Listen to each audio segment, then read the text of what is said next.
The Expo Tanzania Health and Insurance Expo.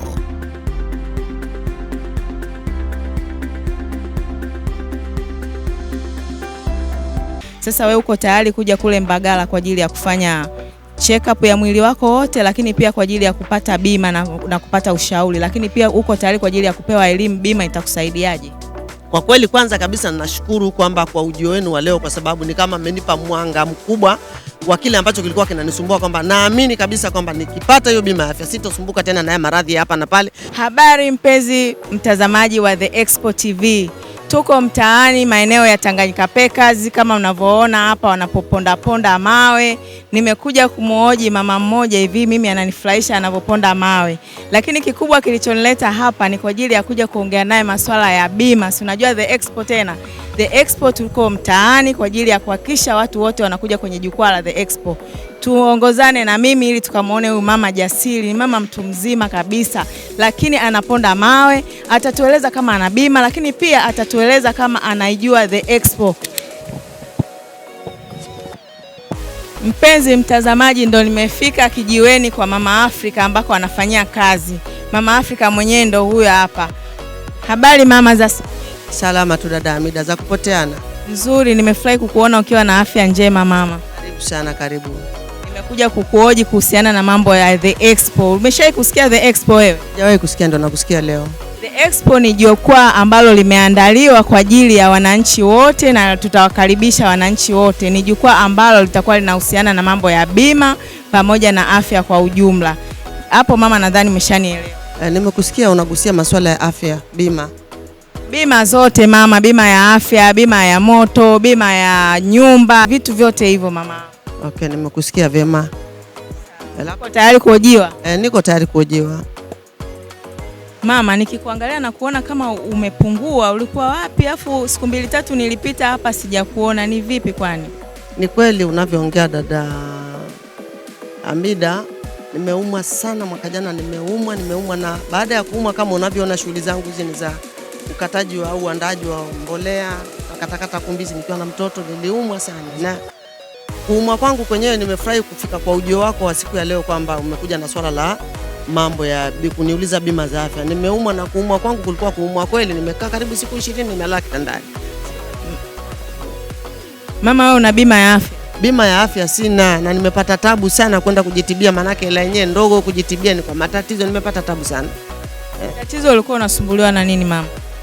Nasumbuliwa na kupata kuvuta vumbi sana jingi la mbolea pamoja na hii, kwa sababu hii kazi tunapofanya kuna kuwa na vumbi ambalo linatokana na hizi mbolea tunazoandaa, tunaita coco pit kama unavyoona. Kwa hiyo ili unapokatakata unavuta ili vumbi, tunakata na panga kama hivi, tunakatakata ili vumbi unapolivuta kuumwa, yani ni kama unapumzika wiki tu unaumwa kweli. Sasa tumekuwa tukijitibia mara kwa mara, na hii tunategemea kuuza, kama unauza ndo shilingi 2000, saa nyingine uuzi unakaa wiki au siku 15 hujauza. Kwa hiyo ukiuza ndo upate hela kidogo, upate hela ya kula, upate hela ya nauli, upate hela ya kujitibia. Sasa ukiumwa kwa kweli inakuwa ni changamoto kubwa sana, tena mbaya zaidi tukiumwa mimi pamoja na mtoto, maana hii ni tunafanya pamoja na mtoto, tunashirikiana.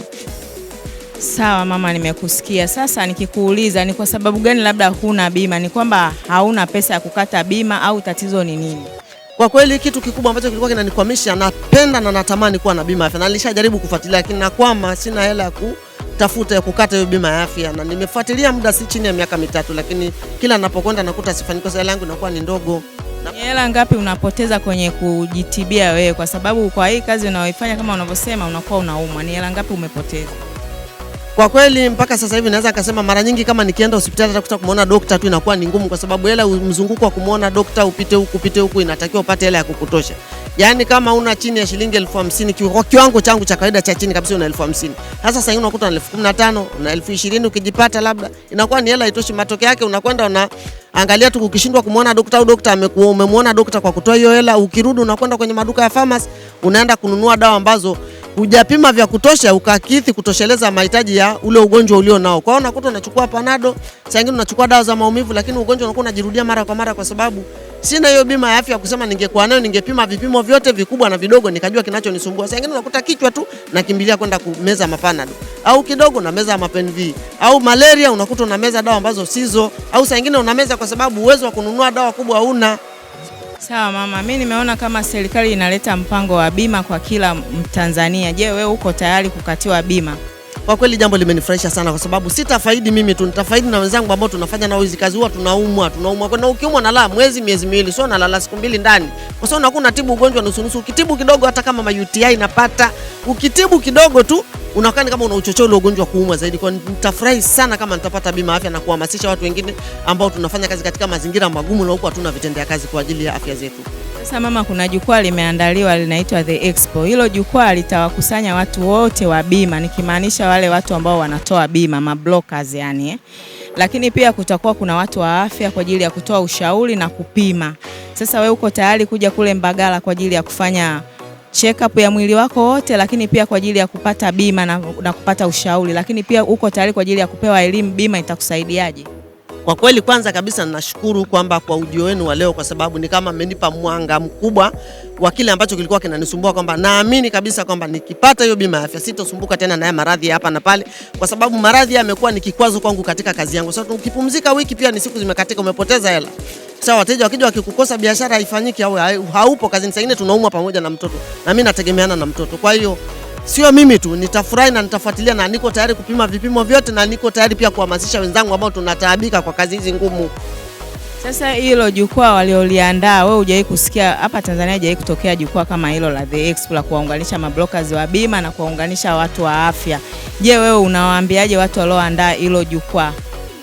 Kwa kweli mimi ombi langu kwao ni kwamba watupokee na watukubali, kwa sababu tuko wengi mbali ya mimi ambaye nimefanikiwa kunipata kuzungumza, na wengine wanakuwa wanakataa kuhojiwa na kupewa huo ushauri. Unakuta mtu anaamua tu kuishia kimbilie pharmacy achukue dawa meze, na matokeo yake kuna baadhi ya watu ambao nimewafahamu, marafiki zangu, familia kama 2 au 3 tofauti wamekufa. Wengine anakunywa anajioverdose dawa, kwa sababu anakunywa dawa anakwenda kutibu ugonjwa ambao sio. Lakini mtu akiwa na bima ya afya akaenda kwa daktari akapatiwa uhakiki wa kutibiwa kile kinachomsumbua, hawezi kunywa dawa ovyo ovyo. Mwingine anakunywa anachanganya na miti shamba, zinaleta shida, athari kwenye afya zetu. Kwa hiyo itakuwa faida kwangu na kwa faida kwa wale ambao nitakao wahamasisha. Kwa hiyo nawaomba kwamba ili swala lisifikie kwangu, tulifikie kuhamasisha Watanzania karibu wote wenye mazingira duni, wanaofanya kazi katika hali ambao wanaona kwamba sisi sasa hatuna hela, hatuwezi kutibiwa. Kwa mfano unaweza ukaenda Moi au Muhimbili au kaenda kule Ruganzira ukakwama vipimo, ukaogopa vile vipimo, ukaamua kujitibia kienyeji. Tuna hiyo si salama kiafya. Sawa mama, nakushukuru. Sasa unaweza ukawaambia nini wananchi wenzako kuhusiana na hilo jukwaa la The Expo, kwa sababu tumeliandaa kwa ajili ya watu, ingawa watu unaweza ukawaandalia jambo wakalichukulia poa. Hemu endelea kuwaambia wananchi waje pale waone jinsi gani mtapata msaada na pia mtapewa elimu. Kwa kweli kwa ujio wenu nimeupenda na kuheshimu, kwa sababu hata hivyo nimepumzika kufanya kazi zangu, nimeamua kuwasikiliza. Mimi mwenyewe nitakuwa nitakuwa mdau, nitakuwa mpiga debe au msemaji wa hii hali ambayo mmenikuta nayo, kwa sababu nimeumwa naelewa, na nimeuguza mtoto naelewa usumbufu nilioupata. Kwa hiyo sitovumilia kuona mtu mwingine anaumwa aje naomba hela nikanunue dawa pharmacy. Nitahamasisha kwanza kwamba jamani, bima za afya hizo zimekuja, tusishindwe tena kwenda kufuatilia, kwa sababu tutakuwa salama zaidi tutakapokuwa na hizi bima za afya. Kwa hiyo nitakuwa mhamasishaji mkubwa wa watu kujiunga na hii bima, kupata bima ya afya. Sawa, kwa hiyo wewe utakuwa ni balozi wa The Expo. Niambie kidogo, unaweza kufanya ubalozi wa The Expo. Ubalozi ni maana utaweza kulipigania hilo jukwaa liendelee miaka hadi miaka. Yaani kwa kweli kwangu naweza nikasema kama ni mvua ya neema imenyesha kwa upande wangu, kwa sababu nafahamu sio kazi hii tu ya kuandaa mbolea, huwa tunasambaza vifusi na wengi wanaumwa kwa sasa. Wakishaumwa namna wale watu wote ambao wametuajiri kama vibarua wanakuwa wanapata tabu, hawataki tuumwe ili kazi zao zifanyike. Kwa hiyo tunafanya kazi mpaka kupakia vifusi kwenye magari, na tunacheza na vumbi kila saa na uchafu mwingi, na hivyo vitendea kazi hatuna. Kwa hiyo ni jambo letu ambalo litatusaidia sisi wenyewe, na sitachoka kuhamasisha, nao nitakaohamasisha nao nitawahamasisha wahamasishe watu wengine, ili tuweze kukubaliana na hili swala, kwa sababu kwa ajili ya kuboresha afya zetu, pia tuweze kufanya kazi katika hali ya ubora zaidi. Wewe mama, utakuja Mbagala na watu wangapi? Nitajitahidi sana ni wasipungue watu 5 mpaka 10. Sawa, nakushukuru mama, asante. Mpenzi mtazamaji, nadhani mmemsikia Mama Afrika. Mama Afrika mbali na kukatakata makumbi ambayo yanamletea vumbi, lakini pia ni mama ambaye anapiga chupa na kuzisaga, lakini pia ni mama ambaye anapiga mawe kokoto, kwa maana ya kokoto nyeupe na kokoto nyeusi. Nadhani mmemsikia. Ni mama ambaye amejitokeza, atawahamasisha watu wengi kuja kwenye jukwaa la The Expo kwa ajili ya kupata elimu ili waweze kusaidika. Mbali na yeye kuna wengi sana ambao wanafanya hii biashara hapa Kawe Tanganyika Packers na wanauza, lakini pia kuna wakati wanapata tabu sana kwa sababu hawana uwezo wa kujitibia. Kipato chao ni kidogo, lakini ndo kama hivyo hawana bima ya afya. Nadhani mmemsikia. Expo Tanzania Health and Insurance Expo.